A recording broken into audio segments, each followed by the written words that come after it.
Serious. Hi. Hi. Hi.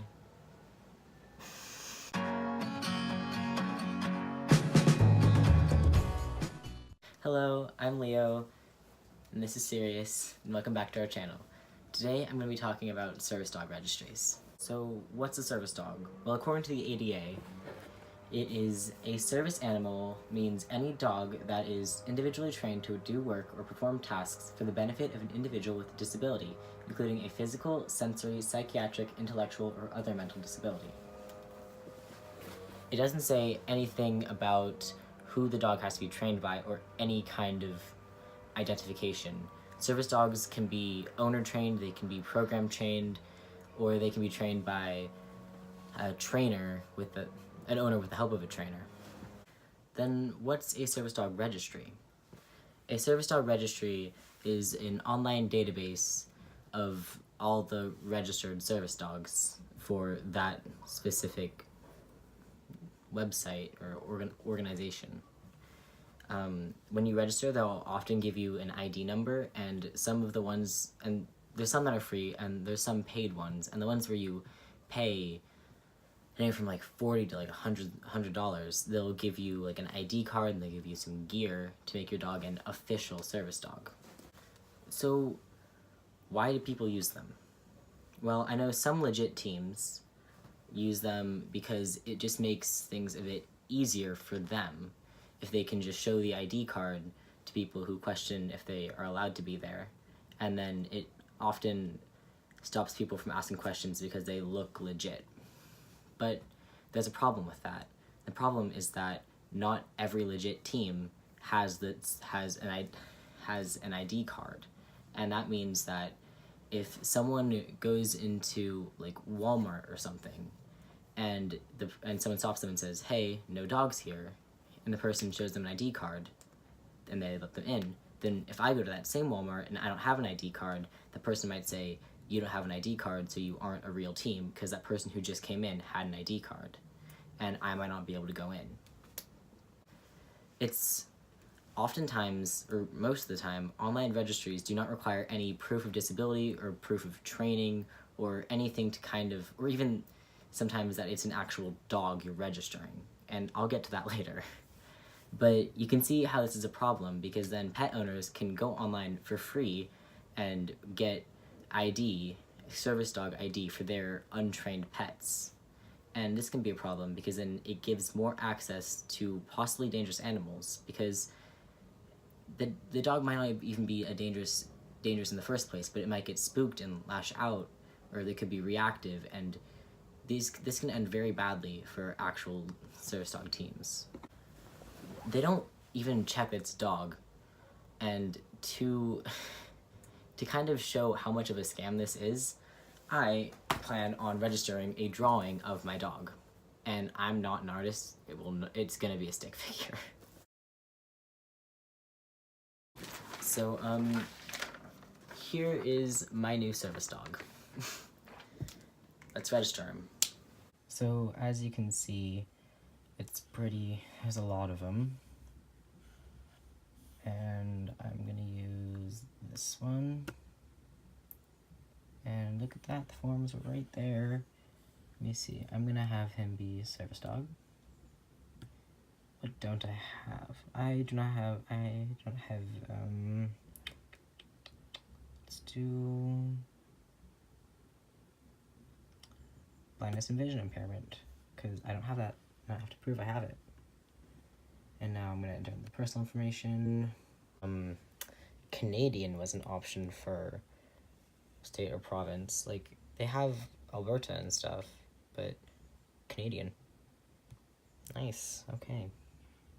We'll set up a temporary email address. Let's go. Password.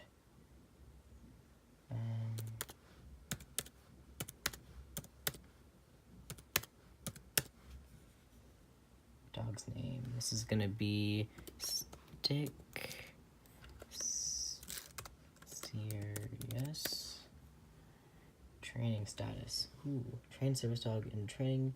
The SA dog has passed basic training. No training needed. Let's see, it's a trained service animal.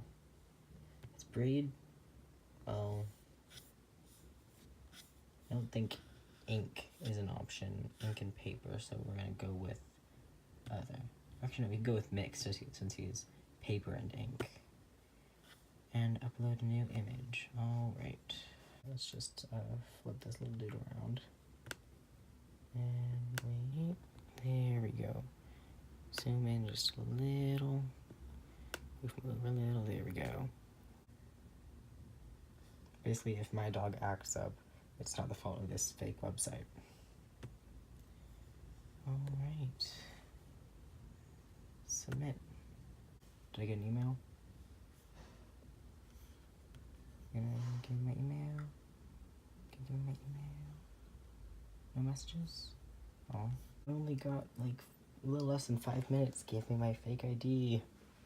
Okay, so I did send myself an email from my own email address, and it worked, so I should be getting my new fake ID at some point. This fake registration. Woo. Let's click on that. What do I get? Ooh, nice. Hi, fake. Alright, let's check this out. Where is it? There it is. Okay. And now, here's my registration code. Where is it?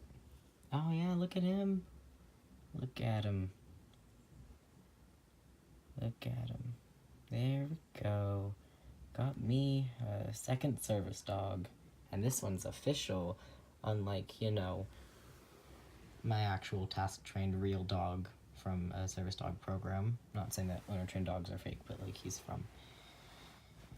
Like, I paid a lot of money for a service dog that could help me. He's a good boy. But this one, ooh, this one's real. Look at that nice, real service dog. Ooh, yeah. Stick Serious is gonna replace you now, okay? I'm sorry. Sorry, little buddy, but, this one's real. You're not. This one's real. If I can register this, what's to stop someone from registering a pet? And this is not a fully trained vision impairment service dog. I don't have any visual impairments. It's ridiculous. So, quick note, I got my flu shot today. A little bit tender, but important. If you are able to get a flu shot, go do it, please. It not only protects you, but it protects those who can't get a flu shot due to having a compromised immune system, like newborns, or like really old people, or people who just have a condition that prevents them from being able to have a vaccine. If you're worried about vaccines causing autism, they don't. Or else, like, I would just get, like, would that mean I get, like, extra autistic every time I get another vaccine? But yeah, get your flu shots. It's that time of the year. And if you have any thoughts or anything you want to let me know, leave a comment in the comment section. And bye.